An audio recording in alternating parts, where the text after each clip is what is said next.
संसार का सहारा लेने से कईयों का सहारा लेना पड़ता है, पर समर्थ का सहारा लो तो किसी का सहारा लेना नहीं पड़ता है। ऐसा ऊंचा लाभ हो जाता है, किसी का सहारा नहीं। एक तुम ही आधार सदगुरु, एक तुम ही आधार। ऐसा दृढ़ भक्त प्रतीत होने वाले संसार को अपना नहीं मानता, परंतु प्रतीति का जो प्रकाशक है उसमें अपना मन ठहरा देता है। दिखने वाली ये प्रतीति, ये दृश्य, इसका जो प्रकाशक है उसमें वो ठहर जाता है। पर कई नास्तिक लोग बोलते हैं कि ये लोग तो अंधश्रद्धालु हैं। अंधश्रद्धालु नहीं है, वास्तव में श्रद्धालु। बोलते हैं तो मूर्ति की पूजा करते हैं, ये मूर्ति पूजक हैं, व्यक्ति की पूजा करते हैं, मूर्ति की पूजा करते हैं। कोई सिद्धि विनायक मंदिर में जाए तो वो मूर्ति की पूजा नहीं है, वो भगवान गणपति की पूजा है। मूर्ति की पूजा नहीं है, साक्षात भगवान की पूजा है। उसको खाली पत्थर मत मानना। भगवान की पूजा वो मूर्ति की पूजा नहीं है, भगवान की ही पूजा है। पर जो लोग बोलते हैं तो मूर्ति पूजा करते हैं, पत्थर की पूजा करते हैं, वास्तव में देखा जाए तो वही शरीर मकान आदि का श्रृंगार करने में लगे हैं, वो मूर्ति पूजा कर रहे हैं। हम तो भगवान की पूजा कर रहे हैं, हम तो सदगुरु की पूजा कर रहे हैं, वो मूर्ति पूजा कर रहे हैं। वो शरीर को सजाने में लगे हैं, शरीर को ही संवारने में लगे हैं। मकान यहाँ बना रहे हैं, पैसा यहाँ जमा कर रहे हैं, पर खुद मौत के तरफ भागे चले जा रहे हैं। पर विवेक नहीं जगता।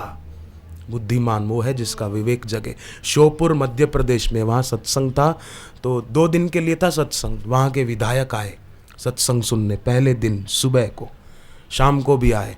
अगले दिन सुबह 6:45 बजे तो वो दीक्षा लेने आकर बैठ गए। 6:45 बजे विधायक, 9:30 पौने 10 तक दीक्षा का कार्यक्रम चला। फिर वो घर नहीं गए, थोड़ी देर खड़े हुए, रिसेस हुई तो फिर बैठ गए। 1:30 बजे अगला सत्र पूरा हुआ, तब वो घर गए और 3:30 बजे फिर आ गए अगले सत्र में।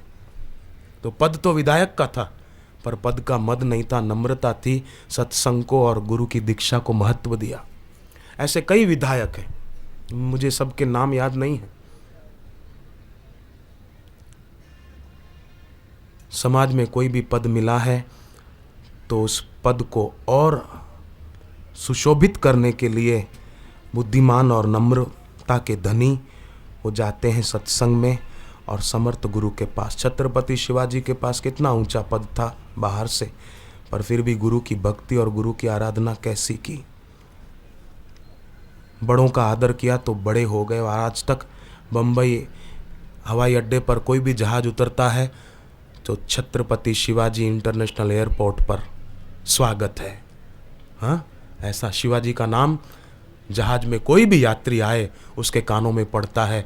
क्यों? कि छत्रपति शिवाजी ने सबसे बड़े का साक्षात्कार जिसने किया था, ऐसे गुरु समर्थ स्वामी रामदास की कृपा पाई थी। तो वे बड़े बड़भागी होते हैं जिनके जीवन में बड़ों का आश्रय होता है, जो व्यवहारिक सत्ता में, प्रतिभाषिक सत्ता में उलझते नहीं हैं, पर परमार्थिक सत्ता में विश्रांति पाते हैं। वो बड़े बुद्धिमान हैं। व्यवहारिक सत्ता माने शरीर आदि की, ये दिखता है, बातचीत करते हैं, मिलते जुलते हैं। प्रतिभाषिक सत्ता स्वप्ने की, या प्रतिभाषिक सत्ता यूं कह दो रस्सी में सांप की।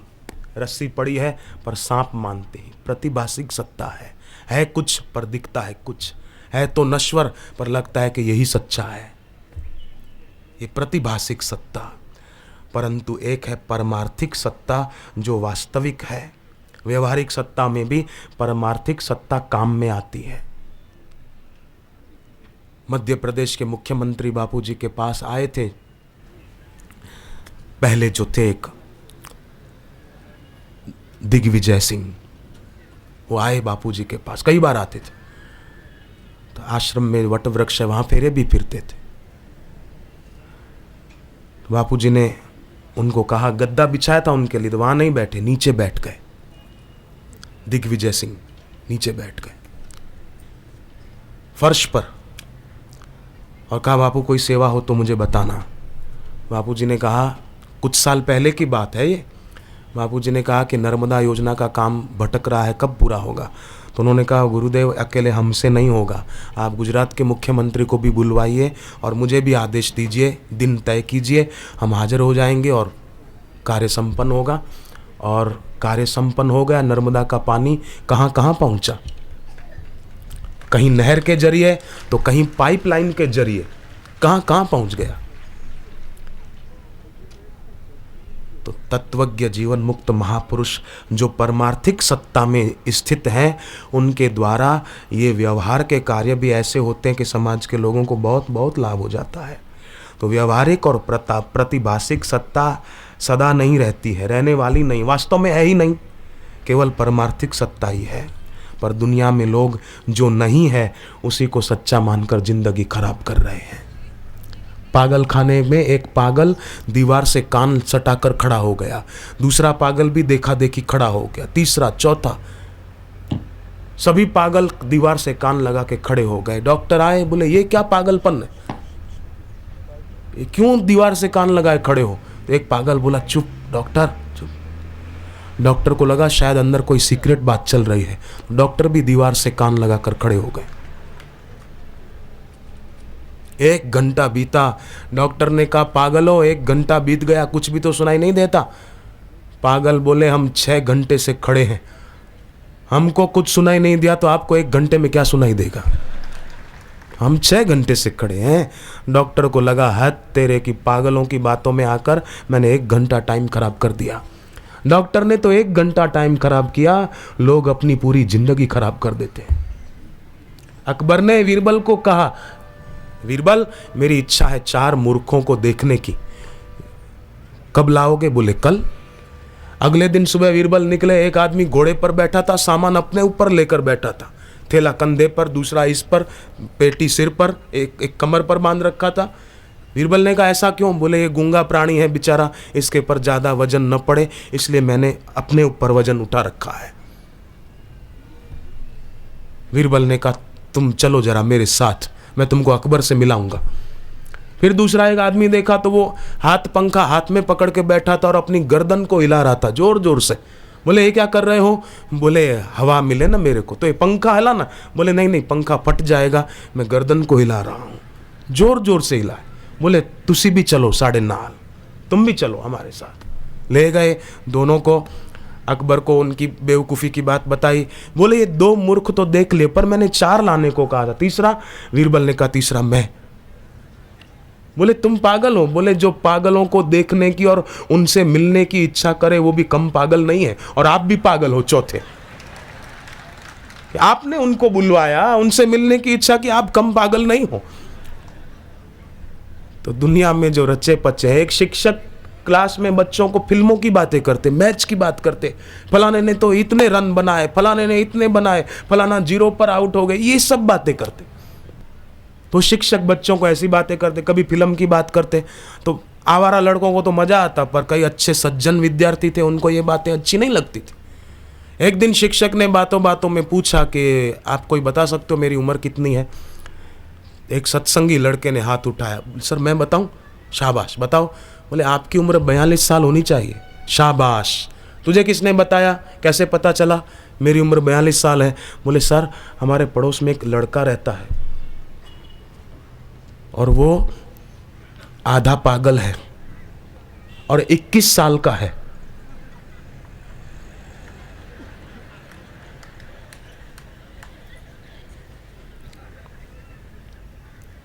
आधा पागल 21 साल का, तो पूरा 42 का हो गया ना, दुगना।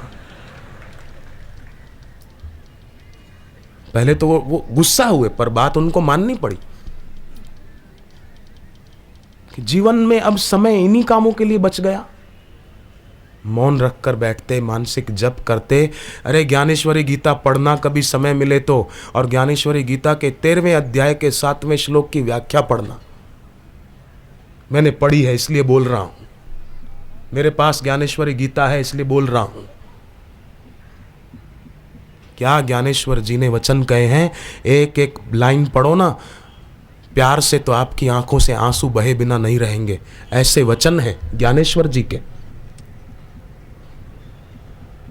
मैंने वो वचन पढ़े। मैं आलंदी गया था एक बार, उस तरफ कार्यक्रम था, तो मैंने ज्ञानेश्वर जी की समाधि पे प्रणाम किया कि जैसी आपकी निवृत्तिनाथ के लिए गुरु भक्ति थी, ऐसी हमारे गुरुदेव के लिए हो, ऐसा आशीर्वाद देना। मैंने प्रणाम किया।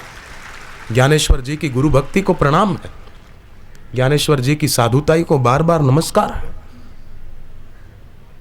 कैसे उन्होंने वचन लिखे हैं, ज्ञानेश्वर जी ने वचन लिखे हैं, आप सुनिए।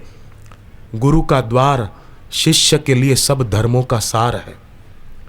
जो शिष्य अपने हृदय मंदिर में गुरु भगवान की स्थापना करके उनकी पूजा करता है, वो शिष्य धन्य है।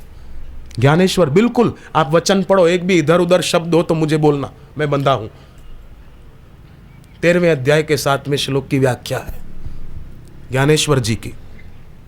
मैं जीऊं इस शरीर से तब तक तो गुरु की सेवा करूं, पर यह शरीर न रहे तो भी मेरे शरीर का जो पृथ्वी तत्व है वो उस जगह पर जाकर पड़े जहां मेरे गुरुदेव सैर करते हो, जहां मेरे गुरु के चरण पड़ते हो। मेरे शरीर में जो जलीय अंश है वो उस जल में मिल जाए जिस जल से मेरे गुरु के चरण धोए जाते हो। मेरे शरीर में जो तेज तत्व है वो तेज वहां के तेज में मिल जाए जहां दिया जलाकर मेरे गुरु की आरती उतारी जाती हो। मेरे शरीर में जो वायु तत्व है वो उस जगह की वायु में मिल जाए जहां मेरे गुरु को पंखे से हवा की जाती हो।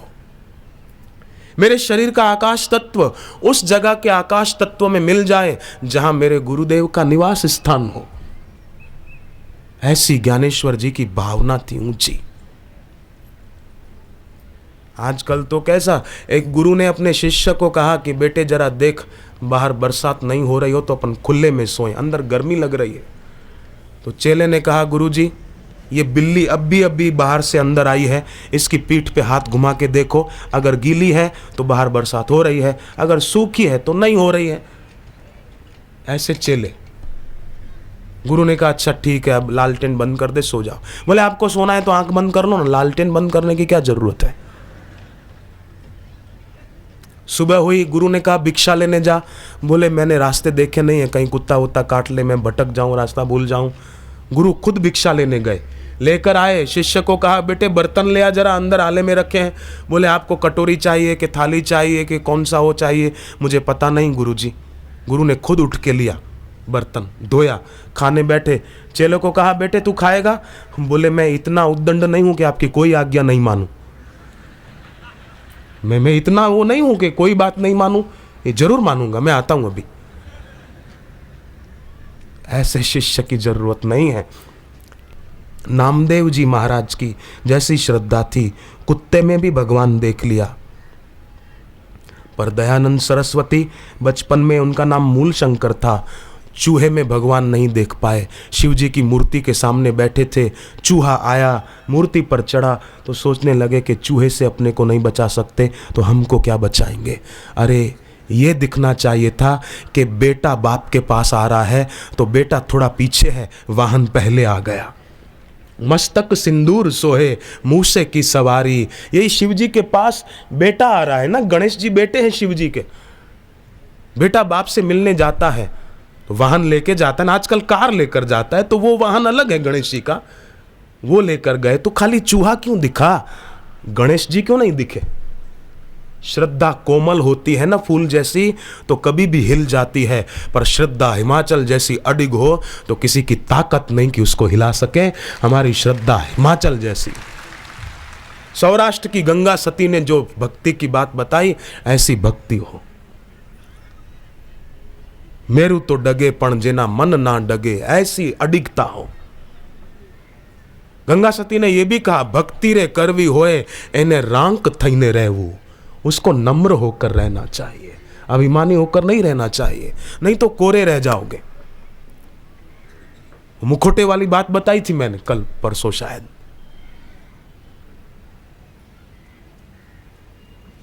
तो कोई मुखोटा न रहे, कोई मास्क न रहे। सोना आग से गुजरता है तो डरता नहीं है, कचरा डरता है कि नष्ट हो जाएगा। ऐसे ही भक्त को कोई कुछ भी कहे, कितने भी कष्ट पड़े, डरता नहीं है, अपनी श्रद्धा भक्ति छोड़ता नहीं है।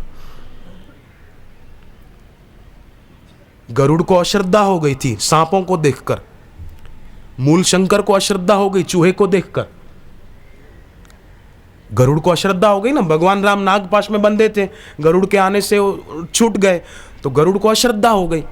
पर गरुड़ ने अपने संशय को मिटाने के लिए पुरुषार्थ किया। वो गए शिव जी के पास, ब्रह्मा जी के पास, फिर आखिरी में काकभूषुंडी के पास गए। और काकभूषुंडी के पास पहुंचे तो पहुंचते ही उन्होंने कहा, देखी परम पावन तव आश्रम, गयो मोर संशय नाना भ्रम। आपके आश्रम के माहौल में आते ही मेरे संशय दूर हो गए। देखो फिर बात आती है, हम सत्व से भरे माहौल में जाते हैं ना, तो हमारा हृदय परिवर्तित हो जाता है, रूपांतरण की प्रक्रिया शुरू हो जाती है। संशय से भरे थे गरुड़, काकभूषुंडी के आश्रम में गए तो गए मोर संशय नाना भ्रम। अगर कभी संशय हो तो उसको मिटाने के लिए कुछ पुरुषार्थ करना चाहिए, प्रार्थना करनी चाहिए आर्त भाव से। नाभा, पंजाब में नाभा शहर है, वहाँ एक महिला के बेटे को, बेटे का नाम विकास, उसको कैंसर हो गया था। पर उस महिला ने इतनी आर्त भाव से प्रार्थना की और जप किया कि कैंसर उसका मिट गया। ऑपरेशन की तारीख निश्चित थी। हॉस्पिटल में गए तो डॉक्टर बोले कि इसको तो कैंसर है ही नहीं, तो ऑपरेशन क्यों करें। दैवी चिकित्सा काम कर गई, वो वैसे ही ठीक हो गया। ज्ञानेश्वर जी और नामदेव जी कीर्तन यात्रा करते करते एक नगर में पहुंचे। एक ब्राह्मण ने और उनके बेटे ने उनको आमंत्रित किया कि हमारे घर आओ, आपके चरण हमारे घर पड़े, हमारा घर पवित्र होगा। ज्ञानेश्वर जी और नामदेव जी ने पहले तो मना किया, पर वो छोटा बच्चा रोने लगा कि नहीं गुरुजी, आप घर आना हमारे। बच्चे का प्रेम देखकर दोनों संतों ने हाँ कह दिया। तिथि तय हो गई। पैसा था नहीं उनके पास, तो पत्नी के पास सोने की चैन थी, वो बेचकर जितने पैसे मिले उससे सीधा सामान मंगाया, भोजन बनाने लगे। सोचा कि भक्त ज़्यादा आएंगे, भोजन ज़्यादा बनाएं, तो लकड़ियाँ ज़्यादा चाहिए। बेटे को कहा, बेटे तुम जंगल से लकड़ियाँ लेके आओ। बेटा गया लेने के लिए, पर वहाँ सांप ने काटा, बेटा मर गया। किसी ने खबर की, बाप ने बेटे को उठाया, घर के पीछे रख दिया, चादर से ढक दिया। संत दोनों, ज्ञानेश्वर जी और नामदेव जी, घर पर आए, कीर्तन चलने लगा। विठ्ठल विठ्ठल विठ्ठला हरि ओम विठ्ठला, विठ्ठल विठ्ठल विठ्ठला हरि ओम विठ्ठला, विठ्ठल विठ्ठल विठ्ठला हरि ओम विठ्ठला, विठ्ठल विठ्ठल विठ्ठला हरि ओम विठ्ठला। संत कीर्तन करा रहे हैं, भक्त भी कीर्तन कर रहे हैं। ब्राह्मण और उसकी पत्नी भोजन की तैयारी में लगे हैं कि भक्त भी खूब आए, थोड़ा ज्यादा बनाओ और बनाओ, कम न पड़े, कोई भूखा न जाए, सब पेट भर के जाए।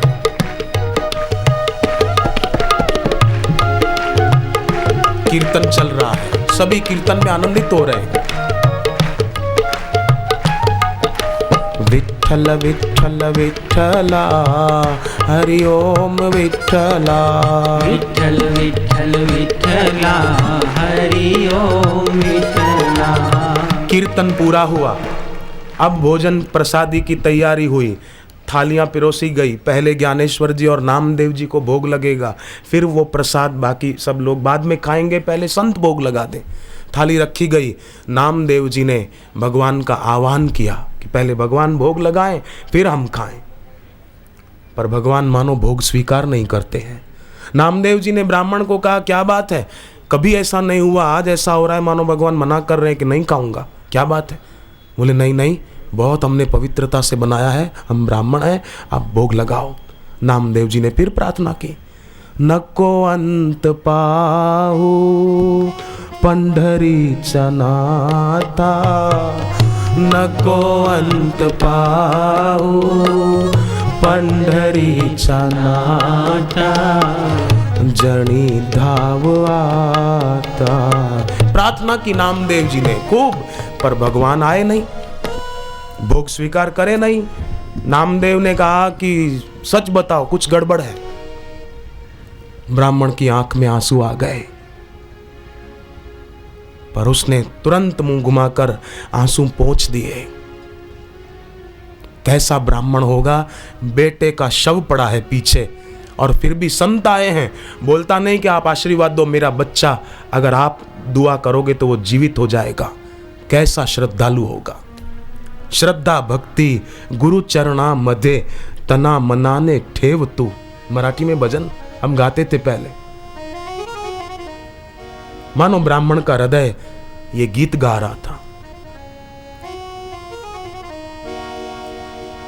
श्रद्धा भक्ति गुरु चरणामद तना मनाने ठेव तू।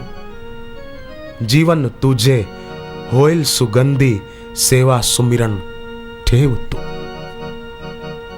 भोगान मध्ये कहीं सार नाही तू वैराग्य वाढाव रे। सद्गुरूंच्या शरणी येऊन जीवन धन्य बनाव रे। ऐसा उसका दिल गा रहा था। उसके होठ नहीं बोल रहे थे, उसका हृदय बोल रहा था। अंतर मंदिर से ये गीत निकल रहा था। श्रद्धा भक्ति गुरु चरणा मध्य तना मनाने ठेव तू। श्रद्धा भक्ति गुरु चरणा मध्य तना मनाने ठेव तू। ब्राह्मण ने कुछ नहीं बोला। नामदेव जी ने कहा, वो तुम्हारा बेटा कहाँ गया? हमने मना किया तो रो रहा था, वो कहाँ गया? बोले वो तो दोस्तों के साथ खेलने चला गया होगा, आप भोग लगाइए। बोले नहीं, उसके प्यार के कारण तो हम आए और तुम बोलते हो कि वो खेलने चला गया, बुलाओ उसको। तब ज्ञानेश्वर जी ने नामदेव जी का हाथ पकड़ा और कहा कि इनका बेटा जहाँ गया है ना, वहाँ से अब बुलाने की ताकत इनकी नहीं है, ये नहीं बुला पाएंगे। अब तो आप उसको आवाज दो, तभी वो आ सकता है, नहीं तो नहीं आ सकता। ये नहीं बोलेंगे। ज्ञानेश्वर जी उनके दिल की बात जान गए। ब्राह्मण की आंख में आंसू आ गए। ज्ञानेश्वर जी के वचन सुनकर ब्राह्मण की पत्नी भी भाव में आ गई। और नामदेव जी ने जब भगवत भाव से भरकर भगवान का नाम पुकारा तो नामदेव जी की आंखें भी भर आई। तुलसीदास जी ने कहा, गदगद वाणी पुलक तन नयन नीर मन पीर, नाम जपत ऐसी दशा होत मिलत रघुवीर।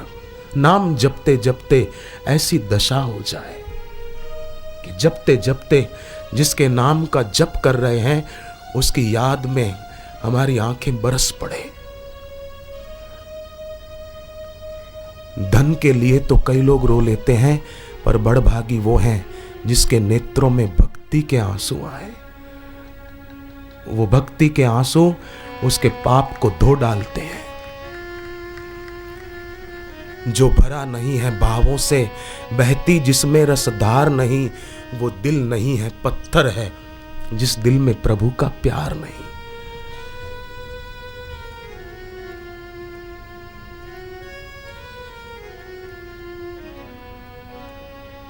एक छोटा बच्चा 3 साल का खेल रहा था। खेलते खेलते कुएं में जा गिरा। किसी का ख्याल नहीं, पर फिर भी किसी का ख्याल था। 13वें अध्याय का 13वां श्लोक गीता का कहता है, कोई है जो सबको देख रहा है। पढ़ के देखना। बच्चे की चाची पानी भरने को आई, देखा बच्चे को, शोर मचा दिया। सब लोग आए, फिर बच्चे को निकाला। पूछा कि बच्चे तू कितनी देर से गिरा था? 3 साल का बच्चा। बच्चा बोला कि चाची ने देखा उसके पहले काफी देर पहले से गिरा था। तो बेटा तू डूबा नहीं, पानी तो गहरा था कुएं में। बेटे ने गले में बापूजी के चित्र वाला लॉकेट पहना था, वो हाथ में पकड़ता हुआ बोला कि ये तारणहारे मेरे साथ थे तो मैं कैसे डूब सकता था।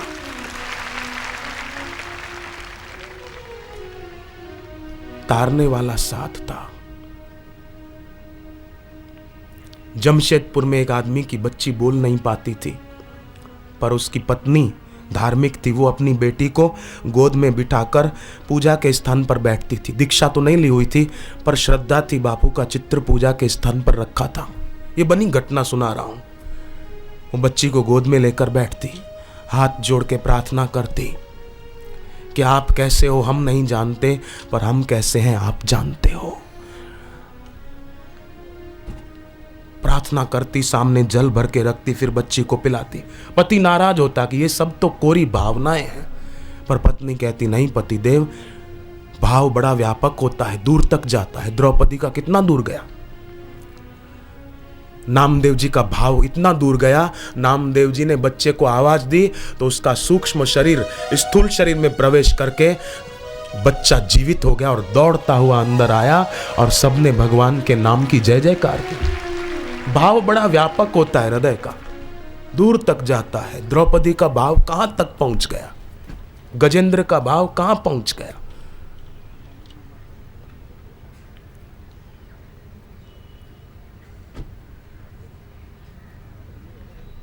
उस बच्चे का भाव भी कहां तक पहुंच गया। पुर में मां बच्ची को पानी पिलाती थी, पति रोकता टोकता कि ये सब तो कोरी भावना है। बोले नहीं नहीं, आप कुछ मत करो, मैं करूंगी ना। थोड़े दिन बीते, ऐसा करते करते वो बच्ची ओम ओम बोलने लग गई। खाली ओम ओम माँ माँ ऐसा बोलती और धीरे धीरे और थोड़े शब्द बोलने शुरू किए। 4 साल की बच्ची, नहीं तो बच्चा 1.5-2 साल में तो बोलना शुरू कर देता है। वो 4 साल तक बोल नहीं पाई थी, पर वो माँ ये प्रयोग करती थी, ओम ओम माँ माँ बोलने लगी, धीरे धीरे और बोलने लगी। इतने में जमशेदपुर में बापू जी का सत्संग हुआ 2 दिन के लिए। तो वो भी अपनी बच्ची को लेकर पहुंचा, क्योंकि उसकी भी भक्ति जगी। तो बच्ची साथ में थी, इसलिए वो सज्जन पीछे बैठे थे। और जब बापू जी मंच पर आए, सब खड़े होते हैं सत्कार में, तो वो भी खड़े हुए। पर जब सब बैठे तो उनकी आंख के आंसू रुकते ही नहीं थे, मानो उनको अपनी की हुई भूल पर प्रायश्चित हो रहा था कि मैं अश्रद्धा की बातें करता था, परंतु मेरी पत्नी की भक्ति ने कितना रंग ला दिया। मेरी बच्ची बोल रही है, वो खूब रोए जाए रोए जाए रोए जाए। तो बेटी जो गोद में बैठी थी साथ में, वो बच्ची बोलती है, पिताजी आप चिंता मत करो, अब तो मैं ठीक से बोलने लगी हूँ ना, आप कोई चिंता मत करो मेरे लिए। तब बाप और भाव में आ गए कि कैसी है भगवान की कृपा। तो मैं आपसे सच कहता हूँ, जीवन में कोई भी कठिनाई आए, कोई कष्ट आए तो निराश मत होना, दुखी मत होना। अकेले पूजा के स्थान पर शांत होकर बैठना और सच्चे दिल से प्रार्थना करना। प्रार्थना से और शरणागति से तत्काल सिद्धि मिल जाती है, तुरंत सिद्धि मिल जाती है। गहरी श्रद्धा हो तो परिणाम पीछे पीछे आ जाते हैं। बस नदी अगर सागर से मिलना चाहे तो उसको कौन रोक सकता है? कौन सी चट्टान नदी को सागर तक पहुंचने में बाधा बन सकती है? हम भी अगर चाहें तो क्या नहीं हो सकता।